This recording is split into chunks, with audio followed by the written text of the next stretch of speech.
Hello, നമസ്കാരം, നമസ്തേ, സലാം. വർഷങ്ങൾക്ക് ശേഷം സിനിമ കണ്ടിരുന്നോ? ഞാൻ കണ്ടു. ഇപ്പോൾ കണ്ടിറങ്ങിയതേ ഉള്ളൂ. ഗംഭീരമായിട്ടുള്ള ചിത്രമാണ്. എത്ര ബ്യൂട്ടിഫുൾ ആയിട്ടുള്ള ക്രിയേഷനാണ്.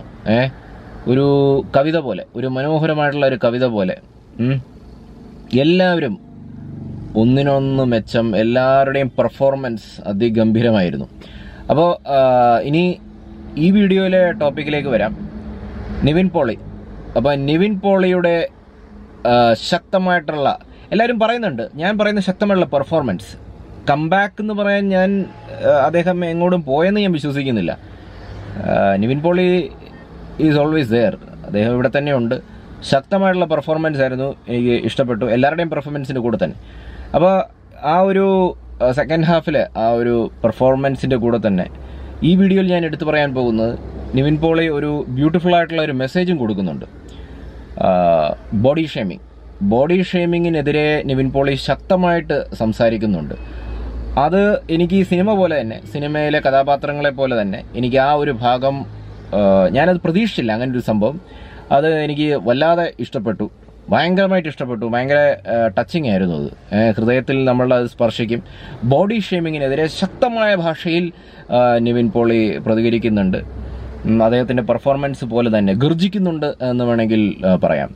ഓക്കെ, അപ്പോൾ ഈ പറയുന്ന പോലെ ബോഡി ഷേമിംഗ് എന്ന് പറഞ്ഞാൽ ഒരു വ്യക്തിയുടെ ബോഡി, ശരീരം, അതിനെ നമ്മൾ മലയാളത്തിൽ പോലെ കളിയാക്കിക്കൊണ്ട് അടിച്ചമർത്തുക, അതിനെയൊക്കെ അങ്ങനെ സാധാരണ രീതിയിൽ അത് പറയാം. അപ്പോൾ അത് ചെയ്യുന്നതിലൂടെ ഞാൻ പറയാൻ ഉദ്ദേശിക്കുന്നത്, ഇത് സഹിക്കുന്ന ആളുകൾക്ക് ഭയങ്കരമായിട്ടുള്ള മാനസിക പ്രോബ്ലംസാണ് ഉണ്ടാകുന്നത്. ഫിസിക്കൽ പ്രോബ്ലംസ് വേറെ, മാനസികമായിട്ടുള്ള പ്രോബ്ലംസ്. ഒരുപാട് ശക്തമായിട്ടുള്ള പഠനങ്ങൾ ആ മേഖലയിൽ നടന്നിട്ടുണ്ട്. അതായത് ഈ ബോഡി ഷേമിങ്ങിൻ്റെ എഫക്റ്റുകൾ.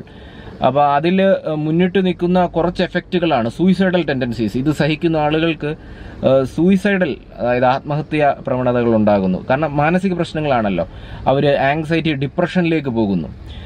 പിന്നീട് അവർക്ക് ഈറ്റിംഗ് ഡിസോർഡർ, ഭക്ഷണത്തിനോട് കഴിക്കാനോ ഒന്നിനോടും താല്പര്യമില്ല, പ്രത്യേകിച്ച് ഒരു ആക്ടിവിറ്റിയോടും താല്പര്യമില്ല. ഒരു ഈ ബോഡി ഷേമിങ്ങിന് അടിമപ്പെടുന്നവർ, ബോഡി ഷേമിങ് സഹിക്കുന്നവർക്ക്, ബോഡി ഷേമിങ് നേരിടേണ്ടി വരുന്ന ആളുകൾക്ക് ഒരു ഭ്രാന്തമായിട്ടുള്ള ഒരു ഡാർക്കായിട്ടുള്ള വലയത്തിൽ ആയി പോവുകയാണ്. അങ്ങനെയാണ് പഠനങ്ങളൊക്കെ കാണിക്കുന്നത്. അപ്പം ഒരു ശക്തമായ സപ്പോർട്ടോടു കൂടിയേ അവർക്ക് തിരിച്ചു വരാൻ പറ്റും. പോസിറ്റീവായിട്ട് തന്നെ നമുക്ക് പ്രതീക്ഷയോടെ തന്നെ സംസാരിക്കാം. അപ്പം ഇതിൻ്റെ മെസ്സേജ് എനിക്ക് ഇഷ്ടപ്പെട്ടു. ബോഡി ഷേമിങ് എന്നുള്ളത് നടത്താനേ പാടില്ല, അതിനെക്കുറിച്ച് ചിന്തിക്കാനേ പാടില്ല. ഇത് കംപ്ലീറ്റ് ആയിട്ട് സ്റ്റോപ്പ് ചെയ്യണം. അപ്പോൾ അങ്ങനെ ഒരു മെസ്സേജും എനിക്ക് നിവിൻ പോളിയുടെ ഈ കംബാക്ക് എന്ന് പറയുകയാണെങ്കിൽ ആ കംബാക്കിൻ്റെ കൂടെ എനിക്ക് അതും ഇഷ്ടപ്പെട്ടു. അപ്പോൾ ആ കംബാക്ക് അതിഗംഭീരമായിരുന്നു. പിന്നെ ഈ സിനിമയിൽ എല്ലാവരുടെയും പെർഫോമൻസ്, ജാനി ശ്രീനിവാസൻ സൂപ്പർബ് ആക്ടറാണ് കേട്ടോ, അടിപൊളി ആക്ടറാണ്. അതേപോലെ തന്നെ പ്രണവ് മോഹൻലാൽ, പിന്നെ വിനീത് ശ്രീനിവാസൻ, എല്ലാവരുടെയും പെർഫോമൻസ് സിനിമ. പിന്നെ എനിക്ക് തോന്നിയ ഒരു കാര്യം കൂടെ പറഞ്ഞിട്ട് ഞാൻ നിർത്തുവാണ്. അതായത് ഈ കഥാപാത്രങ്ങളെല്ലാം പോലെ തന്നെ ഇതിനകത്ത് മറ്റൊരു കഥാപാത്രം കൊണ്ടുണ്ടായിരുന്നു. അതായിരുന്നു സിനിമയുടെ മേക്കിങ്ങും കാര്യങ്ങളും ഒക്കെ കാണിക്കുന്നുണ്ടല്ലോ. സിനിമയുടെ ആ ക്രിയേറ്റീവ് ജേണി എല്ലാം കാണിക്കുന്നുണ്ടല്ലോ. ഗംഭീരമായിരുന്നു. എല്ലാവരും പോയി കാണുക. സൂപ്പർബ്. അപ്പം ഞാൻ പറഞ്ഞു മടുത്തിരിക്കുകയാണ്. പക്ഷെ വീണ്ടും പറയുകയാണ്, മലയാളം സിനിമ ഒന്നിനു പുറകെ ഒന്നായിട്ട് സൂപ്പർ ഹിറ്റുകൾ. Bye guys.